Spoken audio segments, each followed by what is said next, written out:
Lo que nadie te ha contado sobre los piratas podría cambiar por completo todo lo que creías saber sobre ellos. Imagina por un momento que eres el capitán de un enorme barco mercante. Tu tripulación está formada por 50 hombres bien armados, tus cañones están cargados, y tu nave es 3 veces más grande que cualquier barco pirata que hayas visto. Te sientes seguro, protegido, invencible.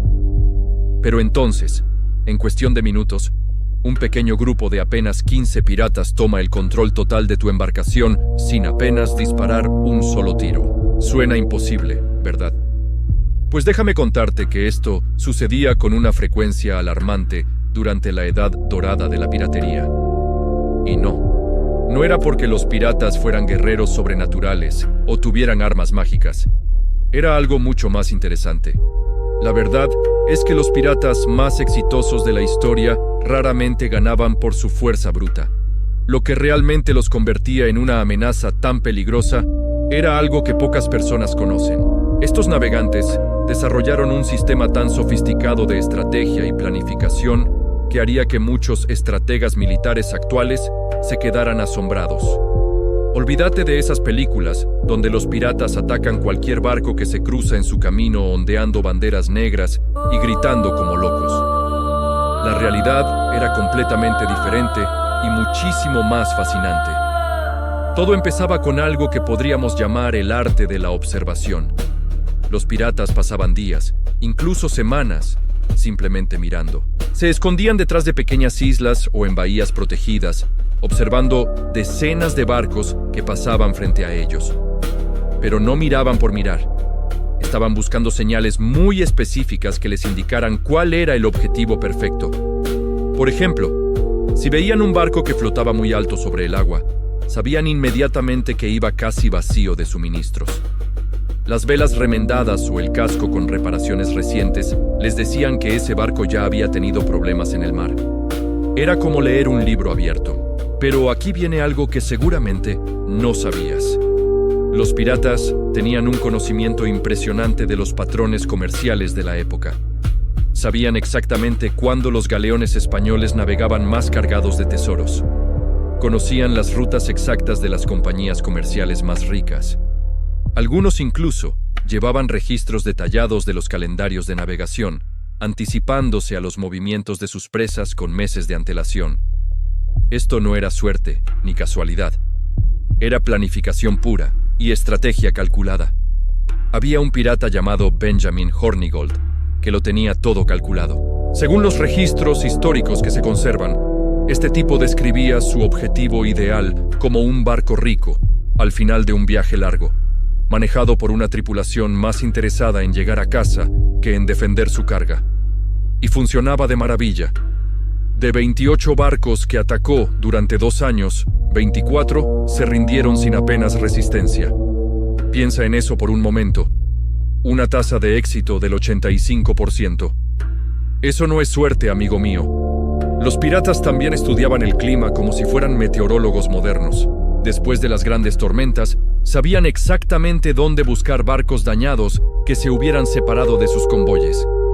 Estas embarcaciones estaban desesperadas por recibir ayuda, lo que las convertía en blancos increíblemente fáciles.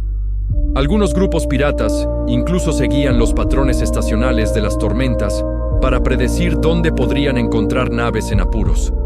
Era ciencia aplicada al robo en alta mar. Pero toda esta observación y planificación no servía de nada si no podían acercarse a su objetivo sin levantar sospechas. Y aquí es donde las cosas se ponen realmente interesantes. Los piratas eran maestros absolutos del engaño. Tenían cofres llenos de banderas de diferentes naciones. Podían hacerse pasar por comerciantes franceses, ingleses, holandeses o españoles según les conviniera. Charles Vane, un pirata bastante astuto según los relatos de la época, supuestamente tenía 17 banderas diferentes en su barco. Las cambiaba como quien se cambia de camisa. Las banderas eran solo el principio del disfraz. Escondían sus armas extra bajo lonas, guardaban sus espadas en la bodega y vestían a su tripulación con ropa de marineros mercantes comunes. Algunos grupos se volvieron tan buenos en esto que podían navegar directamente hacia su objetivo mientras fingían una elegante fiesta de té encubierta. Literalmente tenían miembros de la tripulación disfrazados de pasajeros adinerados, tomando el té, mientras se acercaban sigilosamente a un barco desprevenido. Había una táctica particularmente ingeniosa que los piratas usaban constantemente. La llamaban el pájaro herido. Fingían que su barco estaba en serias dificultades.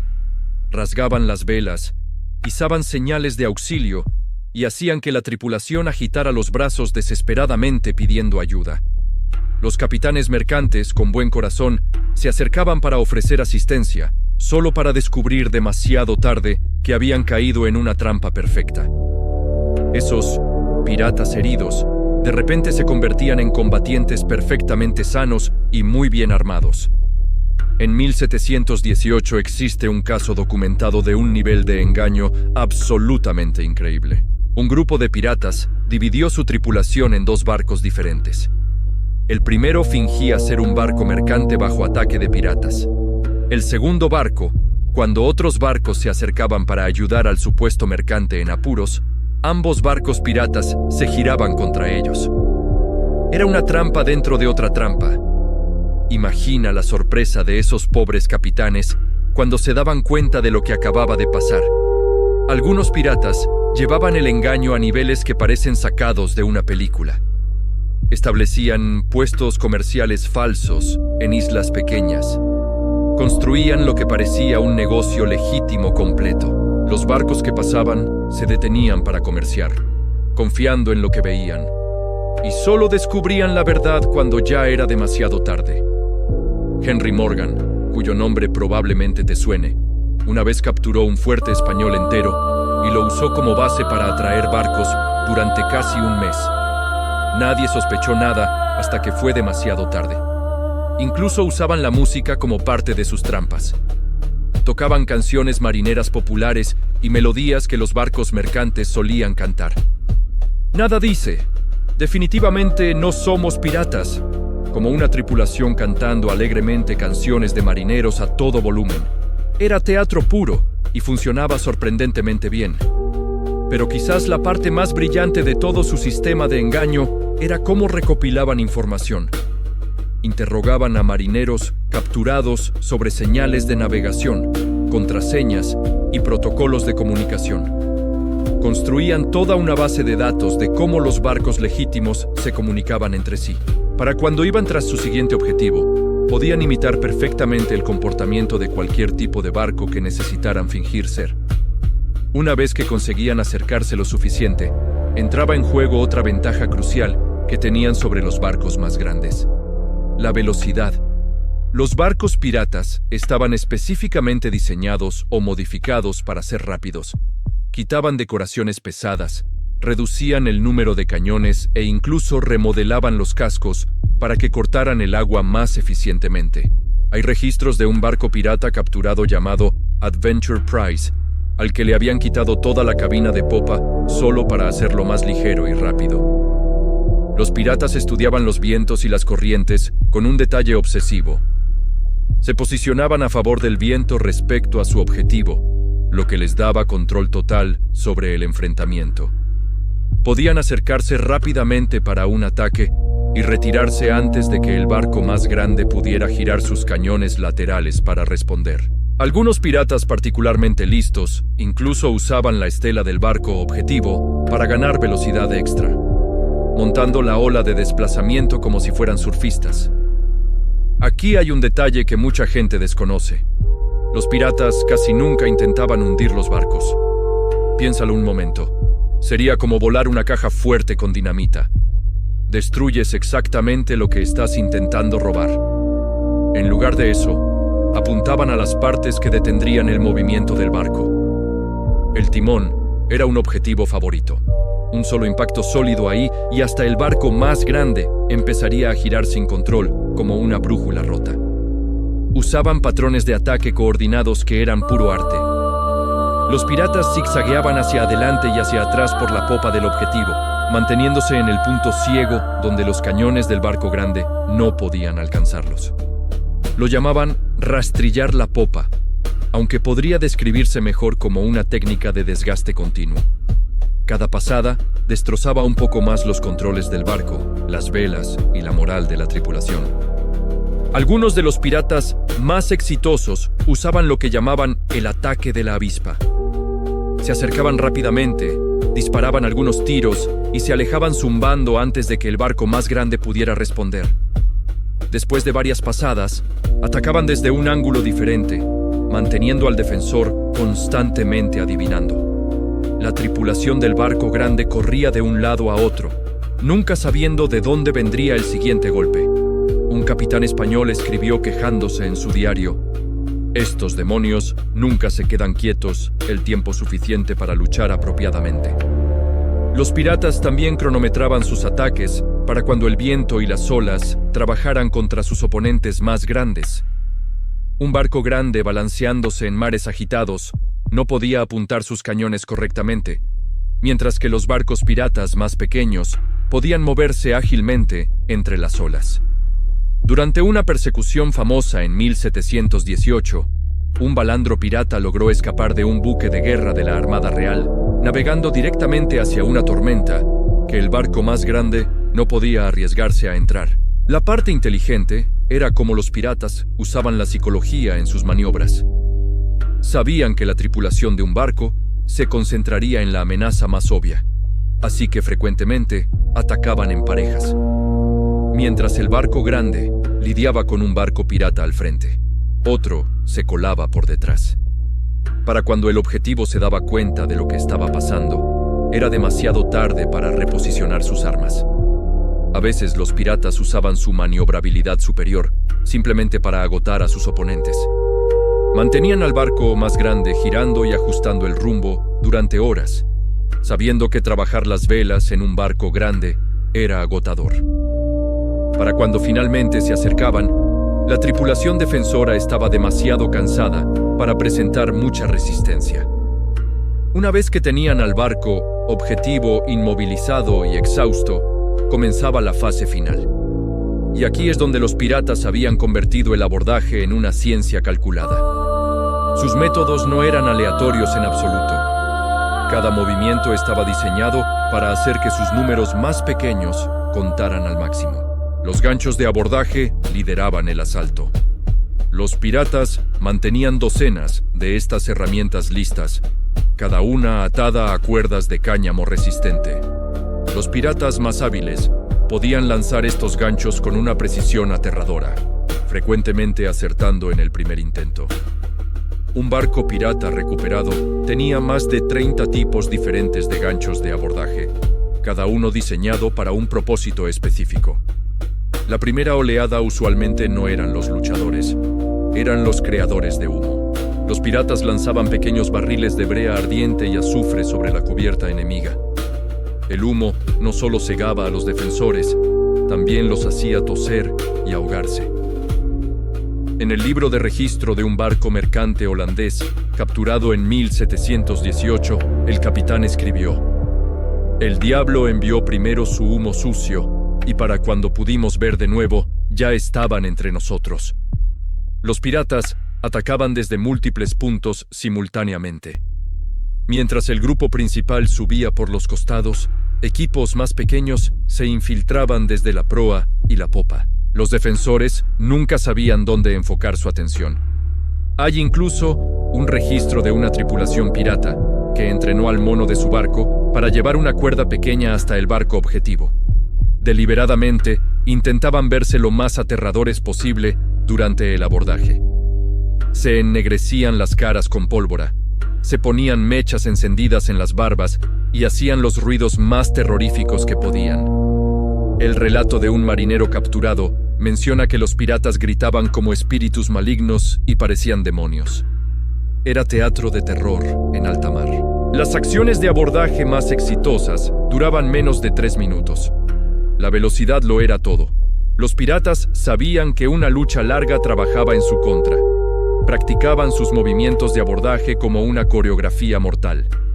Cada persona sabía exactamente a dónde ir y qué hacer. El famoso pirata Bartholomew Roberts hacía que su tripulación practicara tácticas de abordaje cada domingo. Las armas durante el abordaje se elegían específicamente para combate cercano. Los piratas preferían espadas cortas y pistolas sobre armas más largas que podían enredarse en el aparejo. Frecuentemente llevaban múltiples pistolas cargadas, disparándolas una vez y luego usándolas como garrotes. Recargar tomaba demasiado tiempo en el calor de la acción. Hay registros de un pirata llamado Henry Johnson, que supuestamente llevaba 6 pistolas cargadas a cada enfrentamiento. Los piratas más inteligentes apuntaban primero a los oficiales. Elimina el liderazgo y el resto de la tripulación frecuentemente perdía su voluntad de luchar. Identificaban a los oficiales por su ropa y comportamiento, a veces habiéndolos estudiado durante días antes del ataque. Los grupos de abordaje más efectivos trabajaban en equipos de 3. Uno para luchar, uno para vigilar su espalda y uno para buscar información valiosa sobre la carga. Mientras la lucha ocurría en cubierta, estos equipos de búsqueda iban directamente a la cabina del capitán, buscando mapas, manifiestos de carga y horarios de navegación. Esta información frecuentemente valía más que la carga misma. Les ayudaba a planear sus próximos ataques. Cuando terminaba la lucha, el trabajo real apenas comenzaba. Los piratas no solo agarraban todo lo brillante y huían, tenían un sistema sofisticado para asegurar y procesar sus premios capturados. Las tripulaciones piratas más exitosas operaban más como negocios bien organizados que como bandas caóticas de ladrones. Lo primero era asegurar el barco. Los piratas inmediatamente separaban a la tripulación capturada, usualmente enviándolos bajo cubierta bajo guardia. Los oficiales del barco se mantenían separados, no solo para prevenir que organizaran resistencia, sino porque conocían todos los secretos del barco. Las tripulaciones más eficientes podían despojar a un barco mercante de su carga valiosa en menos de 2 horas. Trabajaban en equipos especializados. Algunos piratas no hacían nada más que buscar compartimentos secretos, mientras que otros eran expertos en transferir carga rápidamente entre barcos. También mantenían manifiestos detallados de todo lo que tomaban. No era solo para llevar un registro del botín. Estos registros les ayudaban a saber qué puertos comprarían qué mercancías. Los piratas inteligentes siempre tomaban primero el equipo de navegación. Cartas náuticas, brújulas y especialmente mapas detallados a veces valían más que el oro. También agarraban cualquier carta o documento que pudieran encontrar, no para pedir rescate, sino para obtener información sobre otros objetivos potenciales. Las cosas realmente valiosas no siempre eran lo que esperarías, claro. A los piratas les encantaba encontrar oro y plata, pero se emocionaban especialmente con artículos prácticos: agua fresca, suministros médicos y piezas de repuesto para sus barcos valían su peso en oro en alta mar. Incluso robaban al cocinero si era bueno. Pero lo más sorprendente sobre el saqueo pirata es que raramente dañaban los barcos que capturaban. A diferencia de lo que ves en las películas, los piratas frecuentemente intentaban mantener los barcos capturados en buenas condiciones. Un premio bien mantenido podía venderse, usarse como barco de respaldo o incluso convertirse en el nuevo buque insignia si era mejor que su barco actual. Los piratas desarrollaban trucos ingeniosos para encontrar objetos de valor escondidos. Medían la profundidad de la bodega contra la línea de flotación del barco para detectar pisos falsos. Algunas tripulaciones mantenían gatos a bordo, no solo para atrapar ratas, sino porque los gatos frecuentemente buscaban escondites donde marineros asustados habían guardado objetos de valor. Lo que realmente diferenciaba a los piratas exitosos era su organización. Cada miembro de la tripulación tenía un rol específico durante los ataques. Algunos eran tiradores expertos que se enfocaban en neutralizar a los oficiales enemigos. Otros eran maestros en cortar el aparejo para ralentizar barcos más grandes. La toma de decisiones democráticas jugaba un papel enorme en su éxito. A diferencia de las tripulaciones navales que seguían órdenes ciegamente, las tripulaciones piratas discutían y votaban sobre cómo abordar objetivos grandes. Esto significaba que cada plan de ataque incluía aportaciones de toda la tripulación. Su sistema de recompensas estaba específicamente diseñado para fomentar acciones audaces. Se daban acciones extras a la primera persona que detectara una debilidad en la defensa de un barco grande. El primero en abordar un barco más grande recibía pago adicional. El entrenamiento se enfocaba intensamente en técnicas para enfrentar barcos más grandes. Los nuevos miembros de la tripulación pasaban semanas aprendiendo los puntos débiles de diferentes tipos de barcos. Practicaban ataques coordinados, donde grupos pequeños podían abrumar tripulaciones de artillería más grandes. Los piratas mantenían registros detallados de lo que funcionaba contra diferentes tamaños de barcos. Analizaban cada victoria y derrota, creando un manual creciente de tácticas efectivas. Un diario pirata recuperado incluía diagramas mostrando puntos exactos para atacar en varios diseños de barcos grandes, con notas sobre ataques exitosos. Sus reglas y organización estaban todas orientadas a maximizar sus ventajas contra oponentes más grandes. Pelear entre miembros de la tripulación estaba estrictamente prohibido porque necesitaban a todos en óptimas condiciones. El juego estaba prohibido porque necesitaban tripulaciones alertas y bien descansadas. Compartir información era crucial para su éxito. Los piratas construyeron redes para aprender sobre las debilidades de diferentes barcos grandes. Pagaban generosamente por detalles sobre el tamaño de la tripulación, posiciones de cañones y tácticas defensivas de barcos más grandes. Algunas tripulaciones incluso tenían exoficiales navales que les enseñaban las respuestas estándar que los barcos grandes usaban contra piratas. Pero su fuerza más grande era la unidad. Cuando atacaban un barco 3 veces su tamaño, cada miembro de la tripulación conocía su papel y confiaba completamente en sus compañeros.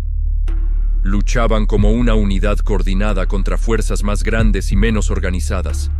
Estas lecciones sobre trabajo en equipo y organización resonarían a través de la historia, mostrando cómo fuerzas más pequeñas y bien organizadas podían triunfar sobre oponentes mucho más grandes. Los piratas convirtieron sus tripulaciones pequeñas en instrumentos de precisión capaces de derrotar incluso a los barcos más poderosos en el mar. Y lo más fascinante es que estos principios de estrategia, engaño y organización siguen siendo relevantes hoy. Nos enseñan que la inteligencia y la planificación pueden superar las desventajas aparentes, una lección valiosa que trasciende los mares del pasado. Pensad en lo siguiente. Después de capturar un barco y llevarse todo lo que tenía valor, los piratas se enfrentaban a un problema bastante complicado. Tenían las bodegas repletas de mercancías robadas, pero ningún puerto legal donde venderlas. Es como tener una fortuna en joyas, pero sin nadie a quien vendérselas. Aquí es donde la historia se pone realmente interesante, porque los piratas crearon toda una economía paralela que funcionaba en las sombras del comercio mundial. Establecieron lo que podríamos llamar refugios seguros en lugares remotos. Nassau, en las Bahamas, se convirtió en el ejemplo perfecto. Durante algunos años, esta isla operó como una especie de estado pirata independiente. Había tabernas, herreros, carpinteros de barcos y comerciantes que hacían preguntas incómodas. Todo funcionaba con el oro robado que corría libremente por sus calles polvorientas. Los habitantes locales no veían a los piratas como criminales, sino como clientes generosos que gastaban sin pensar demasiado. Pero lo verdaderamente astuto era cómo los piratas lavaban su botín robado. No podían simplemente aparecer en un puerto importante con un barco lleno de sedas españolas o especias holandesas. Eso levantaría sospechas inmediatamente. Así que desarrollaron una red de intermediarios. Comerciantes corruptos en puertos legítimos compraban las mercancías robadas a precios bajos, las mezclaban con cargamentos legales y las vendían como si nada hubiera pasado. Era un sistema que beneficiaba a todos los involucrados, excepto a las víctimas originales.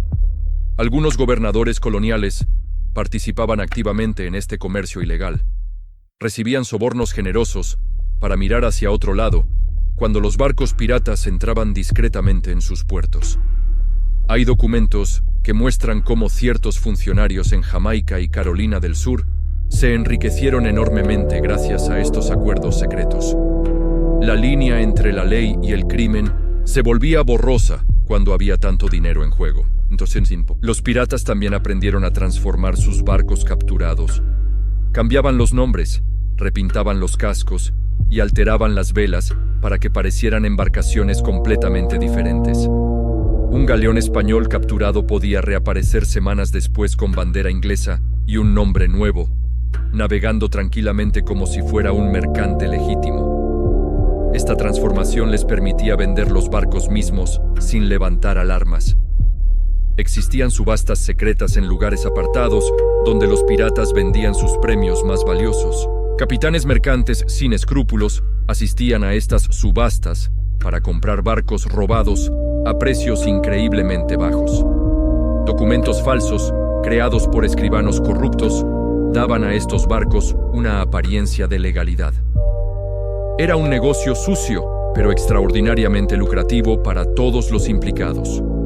La parte más sorprendente es cómo algunos piratas lograron retirarse completamente de la vida criminal. Usaban sus fortunas robadas para comprar plantaciones o negocios legítimos.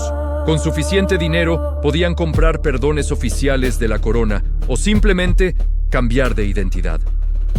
Varios estudios históricos sugieren que algunos respetables comerciantes en las colonias americanas comenzaron sus fortunas como piratas que supieron cuándo era el momento de dejar esa vida atrás.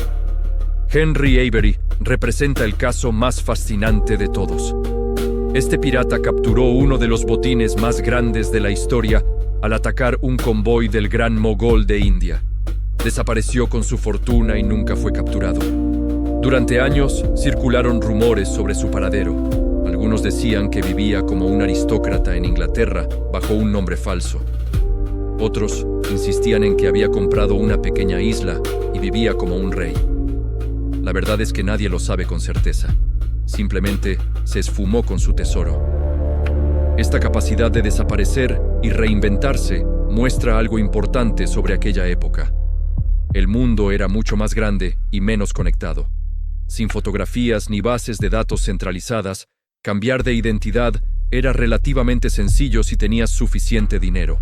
Los piratas inteligentes aprovechaban esta ventaja para construirse nuevas vidas lejos del mar. Pero no todos tenían tanta suerte.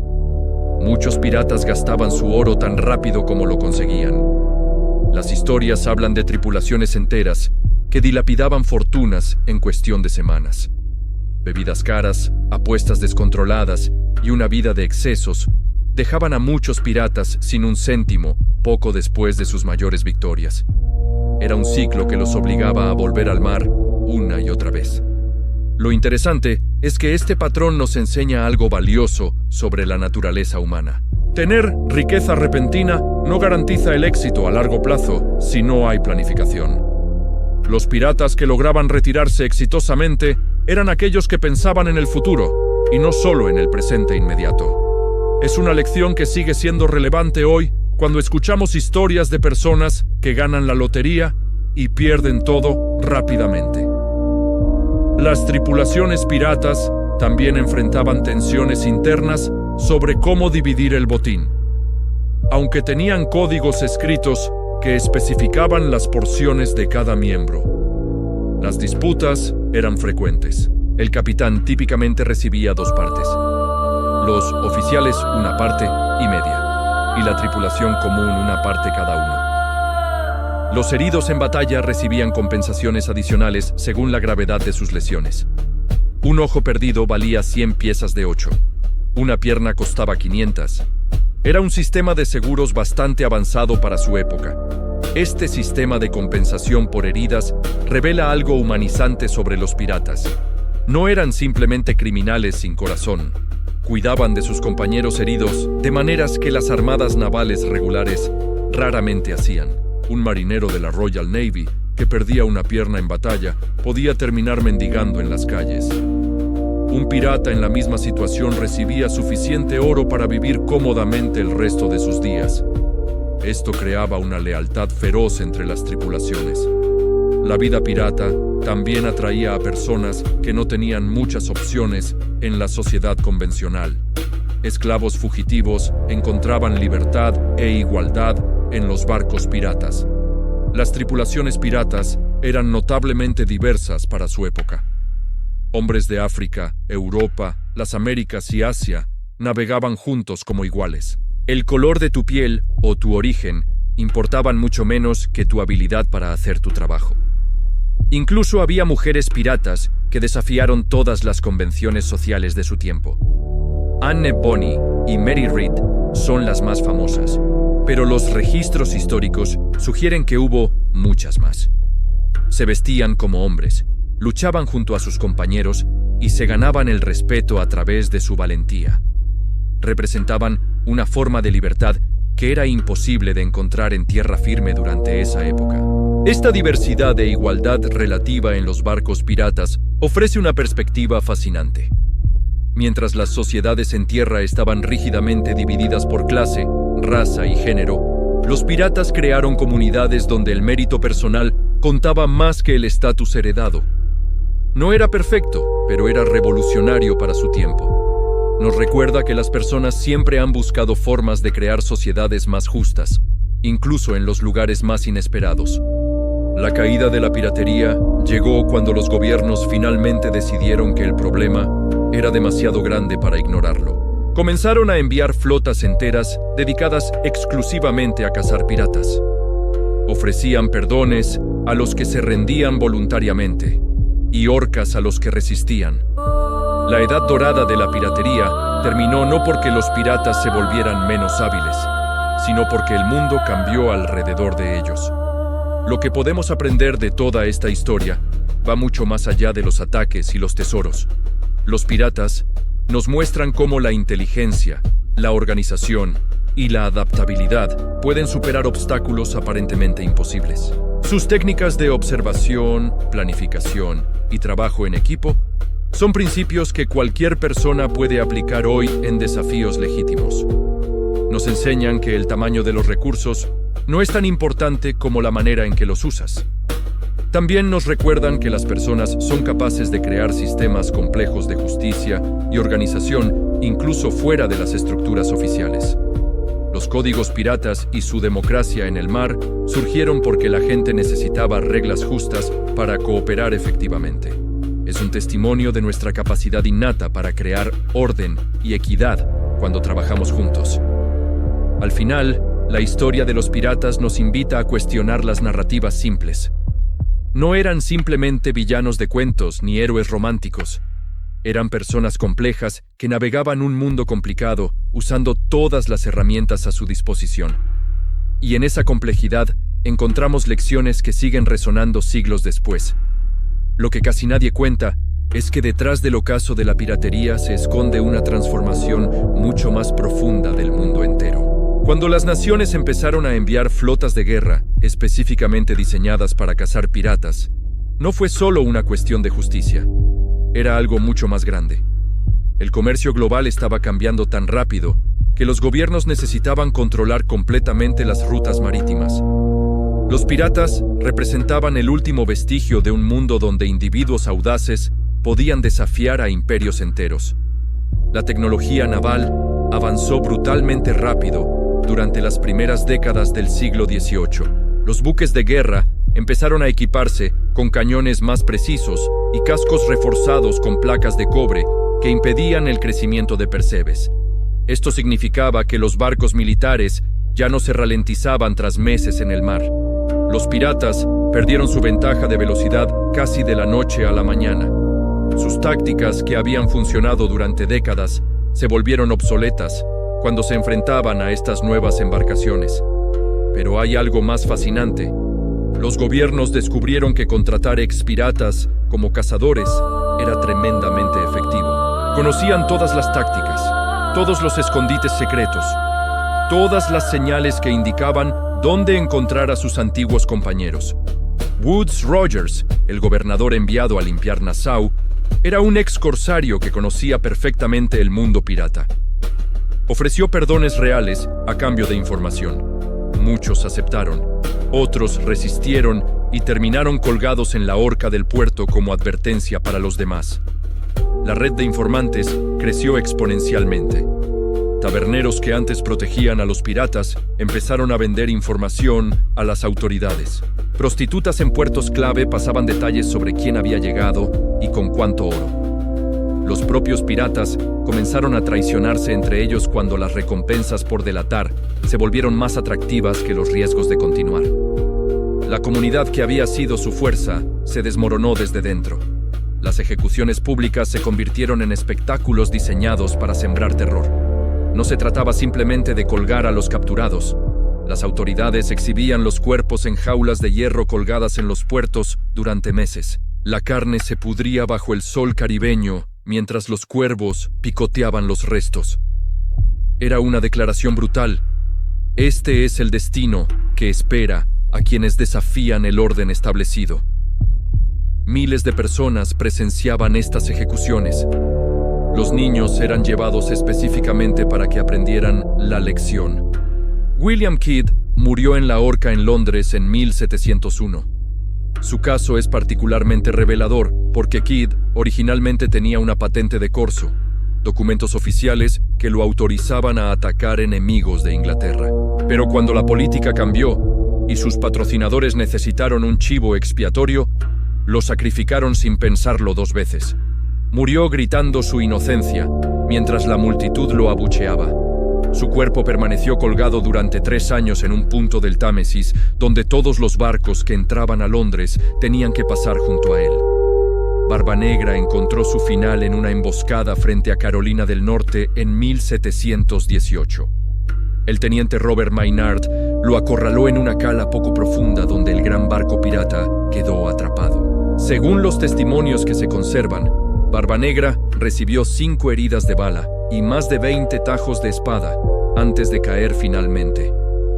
Maynard colgó su cabeza del bauprés de su barco y navegó de vuelta al puerto como si fuera un trofeo de caza. El mensaje era claro. Incluso los piratas más temibles podían ser derrotados. La leyenda de Barbanegra creció enormemente después de su muerte.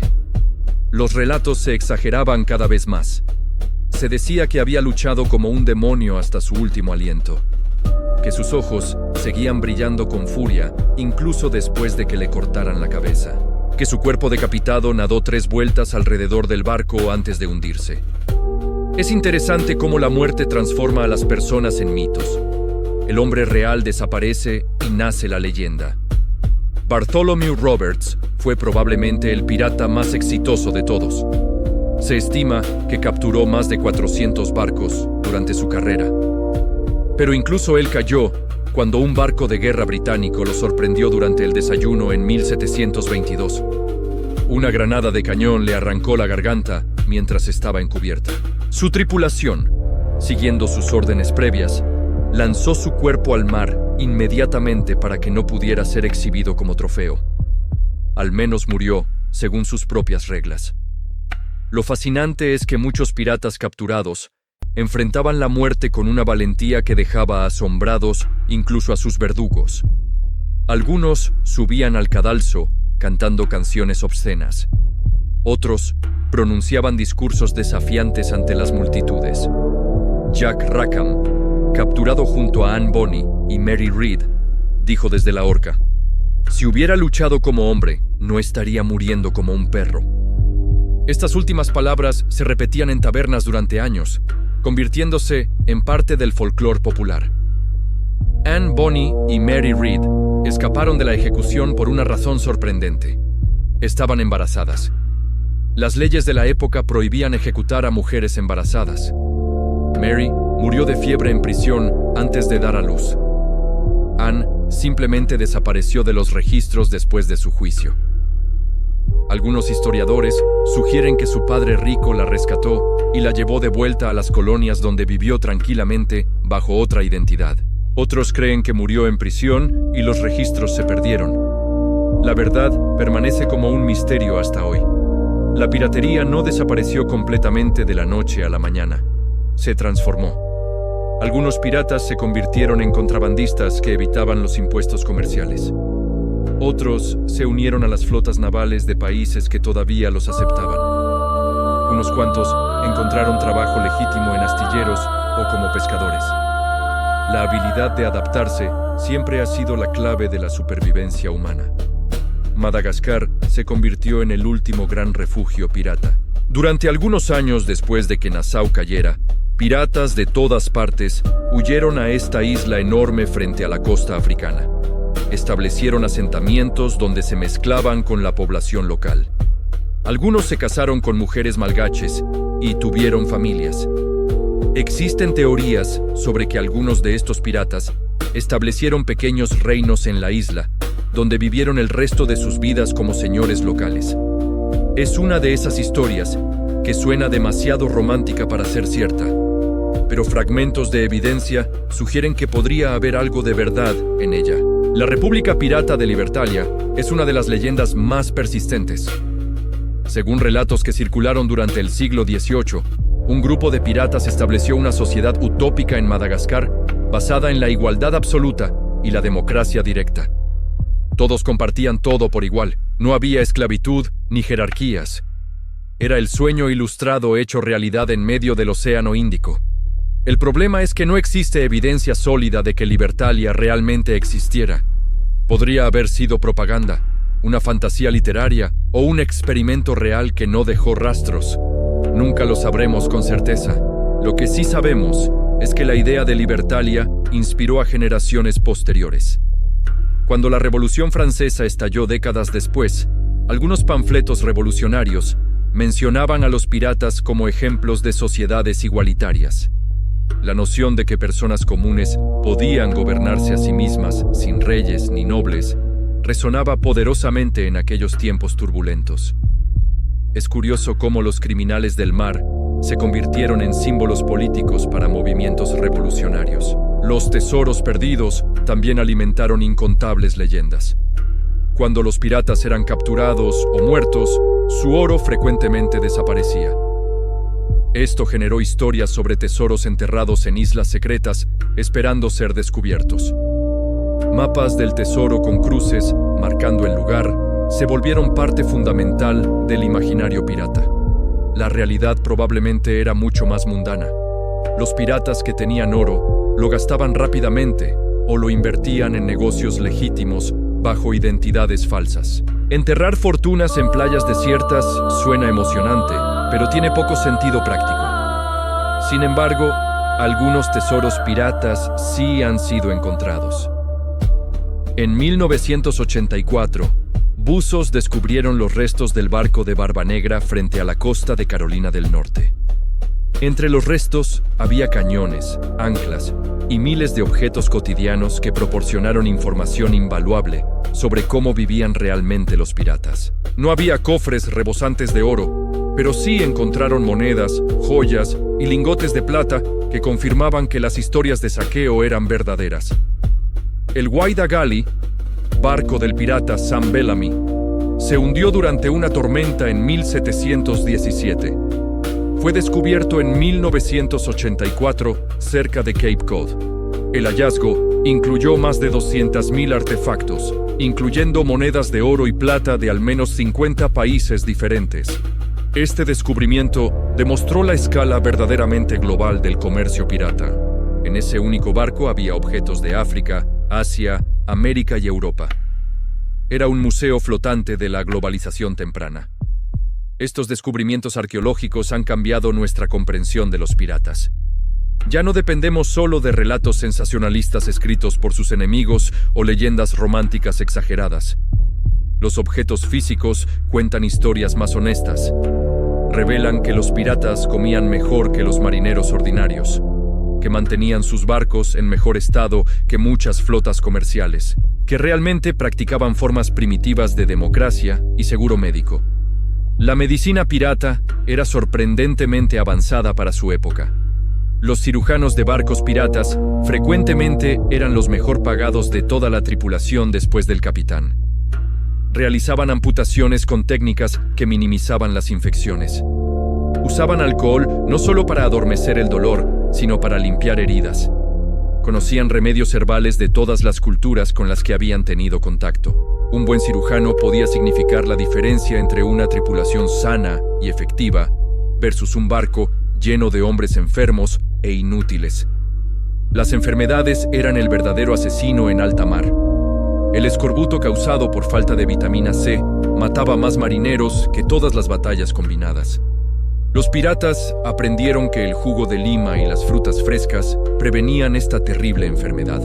Atacaban plantaciones específicamente para conseguir cítricos. Esto les daba una ventaja real sobre las flotas navales que dependían de provisiones rancias almacenadas durante meses. La disentería, la fiebre amarilla y la malaria también cobraban un precio brutal. Los barcos que navegaban por el Caribe perdían rutinariamente entre un cuarto y un tercio de sus tripulaciones por enfermedad cada año. Los piratas que establecían bases en tierra tenían ventaja porque podían recuperarse adecuadamente entre viajes. Los marineros de flotas comerciales raramente tenían ese lujo. La vida después de la piratería variaba enormemente dependiendo de las decisiones individuales. Algunos aceptaron los perdones reales y realmente se reformaron. Woodes Rogers contrató a muchos expiratas para patrullar las Bahamas contra sus antiguos compañeros. Es irónico que algunos de los cazadores de piratas más efectivos fueran expiratas que conocían todos los trucos del oficio. Otros nunca abandonaron realmente el estilo de vida criminal. Simplemente se volvieron más sutiles. Se convirtieron en contrabandistas que evitaban impuestos comerciales o en comerciantes que hacían negocios cuestionables. La línea entre comercio legítimo e ilegítimo era bastante borrosa en las colonias donde la aplicación de la ley era débil y los funcionarios corruptos. Algunos encontraron propósito en sus experiencias pasadas. Las habilidades de navegación, liderazgo y organización que habían desarrollado como piratas eran tremendamente valiosas en contextos legítimos. Un ex pirata que supiera dirigir hombres bajo presión, navegar por condiciones difíciles y negociar con personas de diferentes culturas podía tener éxito en muchos campos. Esta capacidad de reinvención nos enseña algo profundo sobre la naturaleza humana. Nuestros errores pasados no tienen que definirnos para siempre. Cada día ofrece la oportunidad de elegir un camino diferente. Los piratas que supieron cuándo cambiar de rumbo pudieron construir nuevas vidas. Los que permanecieron atrapados en viejos patrones terminaron en la horca. Es una lección sobre la importancia de la adaptabilidad y el momento adecuado. El legado cultural de los piratas superó enormemente su impacto histórico real. Las historias sobre ellos se hicieron cada vez más románticas con el paso del tiempo. A mediados del siglo XIX, escritores como Robert Louis Stevenson transformaron a los piratas en figuras de aventura y libertad en novelas como La Isla del Tesoro. El libro se publicó en 1883 y definió la imagen popular de los piratas que persiste hasta hoy. Muchos elementos que consideramos típicamente piratas vienen de estas historias de ficción más que de la realidad histórica. Las patas de palo, los loros en el hombro, los parches en el ojo y los mapas del tesoro con cruces fueron exageraciones o invenciones literarias que se volvieron parte del mito. La realidad era menos colorida, pero mucho más interesante. Los piratas reales nos dejaron lecciones valiosas sobre organización, estrategia y trabajo en equipo. Demostraron que grupos pequeños pero bien coordinados pueden lograr cosas imposibles contra oponentes aparentemente superiores. Sus sistemas democráticos y códigos de conducta muestran que las personas pueden crear orden y justicia incluso sin estructuras oficiales de autoridad. También nos enseñan sobre las consecuencias de nuestras elecciones. La vida pirata ofrecía libertad y riqueza potencial, pero terminaba casi inevitablemente en muerte violenta o prisión. Algunos disfrutaron años de éxito antes de caer. Otros murieron en su primer ataque. La diferencia frecuentemente dependía de la planificación, la disciplina y saber cuándo retirarse. Hoy podemos aplicar estas lecciones sin recurrir al crimen. La observación cuidadosa antes de actuar funciona en cualquier campo. El trabajo en equipo coordinado multiplica nuestras capacidades individuales. La adaptabilidad ante circunstancias cambiantes es crucial para el éxito. Y saber cuándo cambiar de estrategia puede salvarnos de destinos desastrosos. Los piratas también nos recuerdan que las sociedades oficiales no siempre representan justicia o igualdad. Muchas personas se volvieron piratas precisamente porque las opciones legítimas disponibles eran terribles. Marineros azotados brutalmente en barcos navales, esclavos huyendo de cadenas, personas sin futuro en sociedades rígidamente estratificadas. El mar ofrecía una alternativa, aunque peligrosa. Pero al final, el mundo organizado siempre prevalece sobre el caos individual. Los piratas podían ganar batallas, pero no podían ganar la guerra contra naciones enteras determinadas a eliminarlos. Sus refugios cayeron uno por uno. Sus tácticas se volvieron obsoletas ante nueva tecnología. Sus aliados los traicionaron por recompensas. La edad dorada de la piratería terminó porque el mundo se volvió demasiado conectado, demasiado organizado y demasiado poderoso para tolerar desafíos de individuos armados. Sin embargo, su espíritu persiste de formas inesperadas. Cada vez que alguien desafía a autoridades injustas, cada vez que un grupo pequeño logra lo imposible mediante trabajo inteligente, cada vez que valoramos la libertad sobre la seguridad y la aventura sobre la rutina. En esos momentos, un poco del espíritu pirata vive en nosotros. La verdadera lección quizás es esta. Podemos admirar la audacia y la habilidad sin romantizar las acciones criminales. Podemos aprender de sus éxitos organizacionales sin repetir sus fracasos morales. Podemos valorar la libertad que buscaban mientras construimos esa libertad por medios legítimos. Ellos nos mostraron lo que es posible cuando las personas trabajan juntas con propósito común. Nosotros podemos llevar ese conocimiento hacia direcciones más constructivas. Los mares han cambiado para siempre. Ya no hay lugares remotos donde desaparecer. La tecnología ha eliminado los rincones oscuros del océano, pero las lecciones permanecen, y en algún lugar del fondo del mar, los restos de barcos piratas descansan con sus secretos, esperando a que buzos curiosos descubran una historia más sobre aquellos tiempos extraordinarios, cuando individuos audaces desafiaron imperios, y por un momento glorioso, ganaron.